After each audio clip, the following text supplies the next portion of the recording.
Kevin Sidebottom, speaker, author, and trainer, and I'm most known for going around and teaching sales organizations my process called the Sales Process Uncovered. Today, let's talk about how to manage your sales team. Because sometimes salespeople, like me, we're kind of like squirrels where we're just running around and darting all over the place, right? And we need to be wrangled in and help us focus on what is the most important task. Now, when I first started out in sales, it was just like anybody that was calling me, I was picking up the phone and I was running off and thinking that I was doing something well. What I found is I needed to focus my time and my efforts well so I could become successful. Now, it's kind of like in sales, you need to be farming, right? You get a plot of land, you need to plant your seeds, cultivate the ground, you got to weed it, you got to fertilize it, and then you can harvest your crops. Well, that all takes time.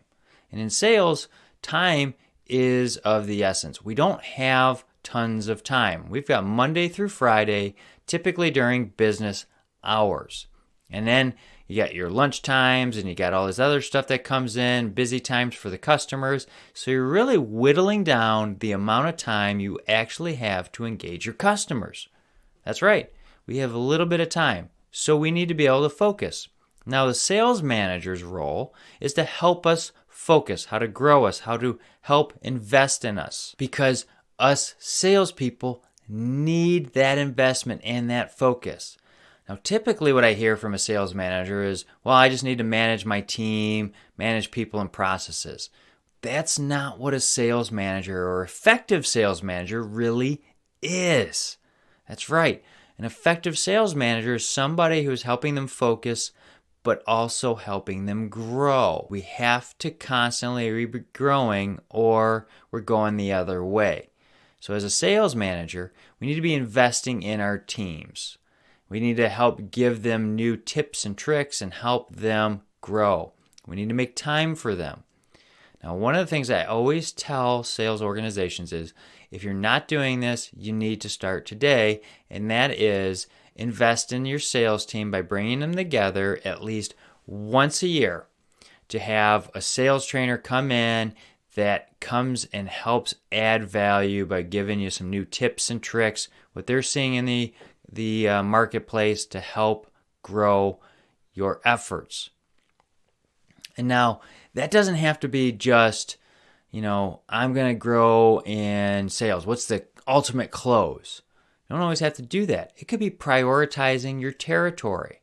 It could be how to prospect well, how to evaluate your current market base to see if you're actually working with people that can partner with you, or if you're just looking at like kind of a client that will buy one every 20 or 30 years.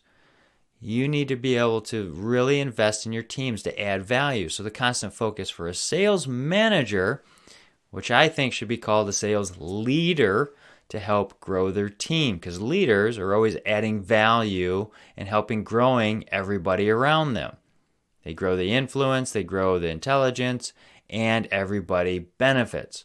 So as a sales manager or sales leader, what can we do by bringing someone in? By bringing somebody in, they're going to give you those different insights. Okay, you're going to have the whole team together. They're actually going to start building their relationships together where they start calling each other for insight and not necessarily you. Well, that's a benefit to you because as a sales manager or leader, you're constantly having to work on the financials, forecasting, annual planning. You've got all these other balls in the air that you can't sit there and babysit your sales guys. You need to be able to have them handle life situations. It's like growing up children. Not that us salespeople are all children, but it's kind of like all that effort. Remember, like when there was a baby in your house? There was tons of effort going. But when the kid hit about 18, there was a lot less effort to work with them. So we got to grow our salespeople to think on their own and work together. And by bringing them together once a year at least, this is an actual step in doing that. By bringing them together, they're going to work, they're going to grow, they're going to sit there and bounce ideas off each other. And during these trainings, there's going to be some ribbing, but that all goes with building relationships. They sit there and joke around with each other. The other thing that I also recommend to do is actually have the salespeople stay after that training. You're going to do the wrap up and everything, but stay an extra day or two to work on planning and on cross training. And when I say cross training, it's about going through and having each of the salespeople teach the other members a specific topic or whatnot on the competition or what the market's looking like. So it could be about a competitor who's bringing a new product into the marketplace and how they're selling it, how they're selling against us, and how we can sell against them. What that's going to do is add value to this team, and then they're going to also be talking about it. And sometimes the team members will try to shoot down some of the ideas and be like the devil's advocate. And people are going to grow and pull on all these topics, and everybody's going to grow. What it does for each of the person that's presenting is help them work in live fire environments where people are peppering them with questions and trying to trip them up. It's also going to help them be more comfortable in these kind of conversations, and it'll help them present to customers in the future. So that is something that I just always say, you got to have that time where everybody's teaching and growing, because now you're leveling everybody up, and then it means less work for you to have to help everybody all the time.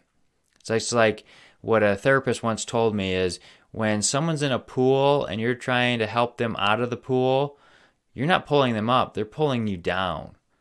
So we have to be focused on how much effort that we do. And we, at the very beginning, we typically have to start, with a lot more effort to grow them, just like a baby. Now, the other thing I say to do is read books. Yep, as boring as that sounds, we need to be growing together. At least once a month, be talking about a book that you guys are reading. Now, I know salespeople all sit there and moan about, well, I don't have enough time to read a book. And in one setting, it's typically pretty hard to read a book.